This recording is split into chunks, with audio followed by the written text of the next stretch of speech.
Today, we are going to get into something huge, a really powerful, kind of unspoken rule that shapes millions of lives. And that's the idea that for boys and men, being strong means being silent. We're going to unpack where that idea even comes from and what kind of impact it has over a lifetime. Yeah, this phrase right here, it's so simple, but it's this powerful lesson that so many boys learn from the time they're really, really young. It's not a rule you learn in a classroom, right? You learn it on the playground, you learn it in the locker room, you learn it right at the dinner table. And it just quietly sets the stage for everything else. So, where does this lesson even begin? Well, it starts way earlier than you might think, back in early childhood. This is where hiding what you feel actually becomes a survival skill, and it gets ingrained through just tons of little everyday moments. I mean, think about this scenario. We've all seen it. A little boy falls, scrapes his knee, he feels pain, and so he starts to cry. A completely normal human reaction, but the message he gets back isn't always comfort. A lot of the time, it's a correction. Be a man.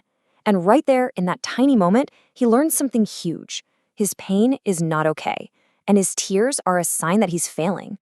And when you see it side by side like this, it's so clear. It's like we're teaching two totally different emotional languages. Girls are so often encouraged to talk about their feelings, to work through them. But boys get rewarded for restraint, for being tough. The quieter they are about their pain, the more manly they seem to be. So all of this early conditioning starts to build and build until it creates this really specific and honestly really harmful idea of what masculine strength is. It's a version where being powerful gets all mixed up with feeling nothing at all. Now, when you look at these words on the surface, they sound pretty admirable, don't they? I mean, who doesn't value control or toughness or independence? We all do. The problem isn't the traits themselves, it's when they're taken to the absolute extreme, when they stop being part of a personality and become the entire definition of one. And this is what leads to the core misunderstanding. See, real strength isn't about the absence of feeling. It's about how you manage your feelings, how you move through them.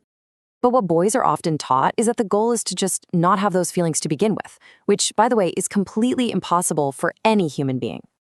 This right here, this is the internal monologue that all of that conditioning creates.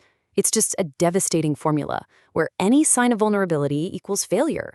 Emotion itself becomes the enemy, something you have to defeat and hide away.